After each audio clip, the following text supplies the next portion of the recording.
L canceling, wave dashing, no buffer, not enough viable character.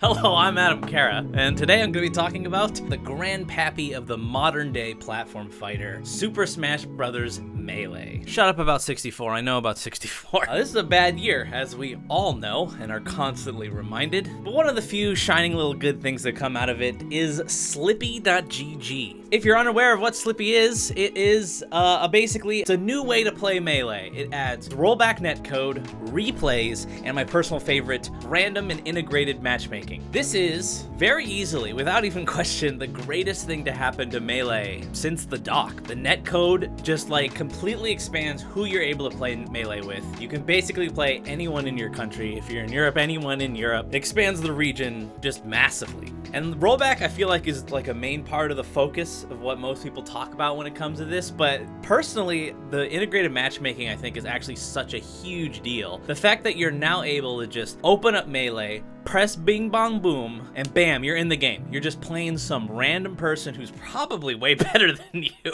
But it's great, it's really good for casuals. Melee right now is the easiest it is to play in a very long time. I know some people, though, might be thinking, these are just basic features. Why should I care? The thing is, you have to take a step back and really look at Melee, because yes, these are just basic features that are very comparable to most games, but Melee hasn't had these. So one, it's just a brand new thing to Melee, and that's amazing. But two, Melee is really difficult to play, and I'm not talking about L canceling. If you really think about what everyone goes through when they want to actually play Melee, you gotta get a CRT, you gotta get a GameCube, a Wii, and a disc of Melee. None of these things are made anymore. So you lug your heavy ass CRT, plug in your Wii, give your eyeballs cancer because at least it's not laggy, and then you're finally ready.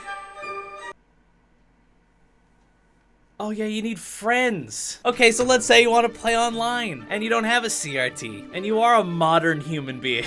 You gotta get an emulator. Where the hell do you get that? Figure it out. This is Melee. You gotta, do a little bit of voodoo. It's not too hard, obviously, but like, it's harder than most things. You don't go on Steam, you don't go on any place you're used to going. You just search on the internet, find the legit updated version of an emulator. Then you gotta get Melee. You have to steal it. I'm gonna be real here. I know we all like to dance around it, but let's be fucking real. Everybody's stealing it. Most people, if you realistically want to play it now, you have to steal it because it's not, again, like, it's a thing that's not made. It is possible to do it legally, but it's kind of not possible. And we all know, everybody knows. And so you have to, risk going out there on the internet, hope you don't get a virus, hope you get the right version. Again, for people in the know, it's not that hard, but for Johnny Ultimate Player, they're not gonna understand. It's gonna be a weird thing for a lot of people. Then, you finally do have it. You get your GameCube controller. Wait, what the fuck? You get your Mayflash adapter. And it still doesn't work. You gotta zing dong your ding dong. Get those drivers working, figure it out. Hope you bought the right kind too. Don't get one of those knockoff adapters. They're a trap, they're a trick. And then, before Slippi, you have to figure out how the hell to work Dolphin to get netplay going, to go on Anther's ladder, to talk to a human being. Yikes, have you tried doing that recently? They're weird. And you go through all of that trouble, and then you have to L cancel, what? And that's just getting in the way of playing it. People still choose to do all of that over 3 different games in the exact same series that have come out since Melee, over a different mod that basically does a lot of the same things that Melee wanted to do, but with more characters, over all of the similar games that have come out since then. Despite everything that's in the way of Melee, it is still popular. People still choose to play it. Most games could not survive the obstacles that Melee has faced. And that really speaks to why Melee is special. You can't look at all of these things that are in the way of Melee when you really get the context and just dismiss it. The game's been around for 20 years for a reason. There's something to this game. Ultimate, probably not going to be around in 20 years. Rivals probably won't be around in 20 years. It is insane how good this game is and how a community has risen up to keep it alive. What Melee as a community has done for the game, the way they've improved it, kept it alive, and just evolved it. I don't say this as some way to tout myself. I don't even really consider myself part of the Melee community at large. I'm a Rivals player. This is from the outside looking in. From my perspective, it's truly amazing. amazing what they've done. And so that takes us back to Slippi. Slippi doesn't change most of those obstacles. A lot of the things that I mentioned, you still have to go through if you want to actually play Melee. Slippi has at least made some of the things easier. The setup side now is significantly easier than I think it was in the past. And on top of that, the netcode and the matchmaking work really well, better than some other games. The netcode in Melee now, because of Slippi, better than Rivals. Way better than Ultimate. Better than a lot of fighting games, which is insane, because this game's 20 years old, never even had online in the first place, and you have to L cancel, Jesus Christ! Something else that has now started to happen because of Slippi, it has opened up the discussion yet again. I mean, really, this is an ongoing discussion that has never went away. Should Melee be changed? Should Melee be made easier? Should Melee be made more accessible? Me personally, I don't really have the strongest feelings on this subject. When it comes to changing the game, a lot of the Melee community is very reasonably scared and afraid of doing it. I think if the core, to distill it down to 2 words like I like to do, that way you guys in the comments can not understand the differences between words and say things wrong. Preservation versus accessibility. These aren't necessarily mutually exclusive. There's definitely overlap. Before I get into like more specific things, you know, in the broad strokes, people want the game to be easier so that they can have fun, right? I think sometimes that's forgotten. In a lot of ways, it feels like, oh, they just want to make it like Ultimate or whatever, a game they're used to. But in another way of looking at it is like people just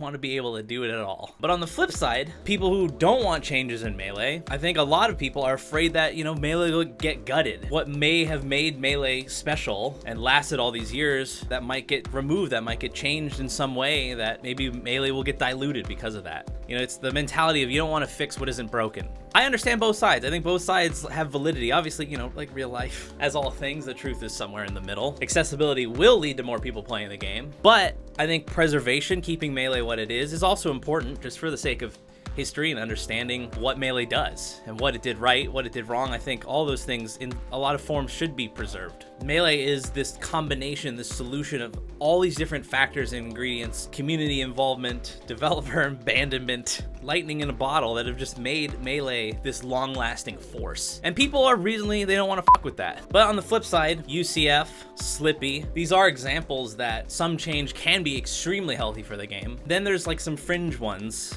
that I think are more controversial or whatever, like tap jump, or just the idea of having like a customizable control scheme. That's a very interesting one, because where I fall on it, not that it really matters what I think, in a lot of ways, customizable controls already exist in Melee, and they exist in kind of a funky way. If you get a box, your controls are basically customizable. Playing on emulator, technically, you could go in and customize your controls. This gets sketchy on what's allowed at tournaments and whatnot. And it is something that we've seen in other Smash games. Every game after Melee allowed for more customizable controls. So, should that be allowed? I think probably, but the answer's not as definitive as that. I don't think it's that simple. When it comes to things like auto L canceling or buffer, I think personally, as much as I love those things and how they are shown to be better in later games, I don't know if they necessarily should be changed in Melee. It's harder. That's Melee, right? If you want something easier, play a different game. And so, you know, whether one specific thing is why Melee is harder, or why people don't play it or do play it or whatever, I think it's real murky waters. I think ultimately, I would be on the side of preservation and trying to just not change it too much, because this game has lasted so long. And I think, you know, it, like, also from my perspective, if you clear that mindset of like, oh, it should be easier because it's been done easier, if you just give Melee a chance, if you really just try, I think you can get a glimpse of what is special about Melee, even if obviously you'll never be the best. As like a Rivals player, where things are monstrously easier, I still appreciate and understand Melee, because sometimes it feels like the change is coming from a place that doesn't understand what Melee is. Melee is harder, and in a sense that's just a crucial part of the identity of Melee, and maybe that shouldn't be changed. Regardless of all that, what should change, what shouldn't change is what Slippi has shown, because it's kind of revitalized, injected, I think, like this passion for Melee. Me especially, I've been playing a lot more Melee because of Slippi, because it's so much easier now. Right now is the best time to get into Melee. You can actually find players of a similar skill level, and maybe even worse. That's when it's great. You're like, holy cow, I'm better than this person. Yes! Melee! And give Melee a chance, because Melee is so influential. It is still the most influential platform fighter out there. All the new platform fighters and stuff have all like utilized different tools, different things that Melee pioneered. Not even Rivals has quite captured it yet, but they should absolutely keep trying. And maybe someday, you know, the torch will be passed to a game that is able to capture the magic of Melee. But until then, I think Melee will keep on chugging, and probably even more after that. So, you know, give Melee a chance, check it out. Again, as an outsider Rivals player, like, you have to appreciate your elders. Respect your elders. Undoubtable, Melee is cool. Fucking wave dash, you little bitch. Melee. Alrighty, thank you so much for watching this video. It's been a while since I've talked to y'all. Hit the like button because it helps with the algorithm, because there's a robot that now affects our behavior. That's not scary. And hey, subscribe if you want to see more of my videos in the future. Also, if you want to join the ranks of the people's names you see here on screen now, you can sub to me on Twitch or support me on Patreon. Links are in the description. Thank you so much, guys. I will see you on the flip-flop.